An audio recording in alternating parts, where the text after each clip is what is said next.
लम्बू दोभान मजुवा फाँट प्राकृतिक सौन्दर्यका दृष्टिले पनि उत्तिकै आकर्षक छ। हरियो फाँट, वरिपरिका पहाड, शान्त वातावरण र खुल्ला आकाशले यसलाई सम्भावित पर्यटकीय गन्तव्यका रूपमा चिनाउन थालेको छ। तेह्रथुमको म्याङ्लुङ नगरपालिका र छथर गाउँपालिका अन्तर्गत पाँचथरको कुम्मायक गाउँपालिकासँग सिमाना जोडिएको लम्बुखोला मजुवा फाँट यति बेला चैत्य धान खेतीले हराभरा बनेको छ। दुईतर्फ उभिएका अग्ला पहाडहरूको काखमा फैलिएको फराकिलो समथर फाँटमा लहलहाउँदै गरेका धानका बोटहरूले क्षेत्रलाई लोभलाग्दो बनाएका छन्। हरियो रङ्गले ढाकिएको यो फाँटले आँखालाई आनन्द दिनुका साथै यहाँका किसानहरूको मेहनत, आशा र भविष्यको सङ्केत पनि बोकेको छ। पाँचथरको कुम्मायक गाउँपालिका 5 भुल्केका स्थानीयहरूले यहाँ मुख्य रूपमा खेती गर्दै आएका छन्। लम्बू दोभान पहाडी भूभागबीच रहेको दुर्लभ समथर उर्वर भूमि हो। यहाँको मलिलो माटो, पर्याप्त पानी र अनुकूल हावापानीका कारण वर्षेनी राम्रो उत्पादन हुने गरेको छ। विशेष गरी चैत्य धान खेतीका लागि उपयुक्त मानिने यो क्षेत्र जिल्लाकै महत्त्वपूर्ण कृषि उत्पादन केन्द्रका रूपमा परिचित छ। बर्खायाम अगावै उत्पादन हुने चैत्य धानले किसानहरूलाई खाद्य सुरक्षामा सहजता मात्र होइन, आम्दानीको थप स्रोत पनि उपलब्ध गराउँदै आएको छ। तेह्रथुम जिल्लाको भूभाग भए पनि यहाँ पाँचथरको कुम्मायक गाउँपालिका 5 भुल्केका किसानहरूले पुस्तौँदेखि खेती गर्दै आएका छन्। रोपाइँको समयमा समूहमा काम गर्ने, एकअर्कालाई सघाउने र श्रम आदान प्रदान गर्ने परम्परा अझै जीवित छ।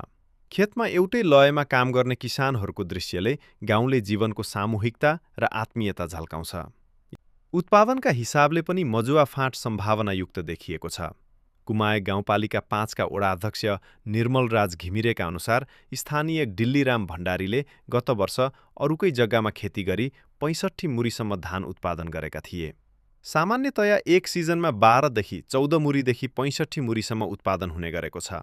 यहाँका किसानहरूले निजी, ठेक्का तथा कुतमा जग्गा लिएर खेती गर्ने प्रचलनलाई निरन्तरता दिएका छन्। यहाँ धान खेती प्रमुख भए पनि मकै, गहुँ तथा विभिन्न मौसमी तरकारी बाली पनि उत्पादन गरिन्छ। बहुवाली प्रणाली अपनाउँदै आएका किसानहरूले वर्षभरि जमिन उपयोग गर्ने अभ्यासलाई निरन्तरता दिएका छन्। नजिकै बग्ने तमोर नदी र लम्बू खोलाको पानीले सिँचाइ सहज बनाएको स्थानीय पदम बहादुर कार्की बताउँछन्। पानीको खासै समस्या हुँदैन, त्यसैले उत्पादन पनि राम्रो हुन्छ, उनले भने। लम्बू दोभान मजुवा फाँट प्राकृतिक सौन्दर्यका दृष्टिले पनि उत्तिकै आकर्षक छ। हरियो फाँट, वरिपरिका पहाड, शान्त वातावरण र खुल्ला आकाशले यसलाई सम्भावित पर्यटकीय गन्तव्यका रूपमा चिनाउन थालेको छ। ग्रामीण जीवनशैली, परम्परागत खेती प्रणाली र प्राकृतिक दृश्य अवलोकनका लागि यो क्षेत्र आन्तरिक पर्यटकका लागि नयाँ आकर्षण बन्न सक्ने देखिन्छ। बाढी पहिरोको जोखिम तथा युवा जनशक्तिको कमी जस्ता चुनौतीहरूले खेती प्रणालीमा असर पार्न थालेको स्थानीय परशुराम दाहाल बताउँछन्। तमोर र लम्बुखोलामा बाढी आउँदा उत्पादन घट्छ। हामीलाई वर्षादमा बाढीको समस्या हुने भएकाले सरकारले बाढी व्यवस्थापनको निम्ति बाँध लगाइदिए सहज हुन्थ्यो, उनले भने।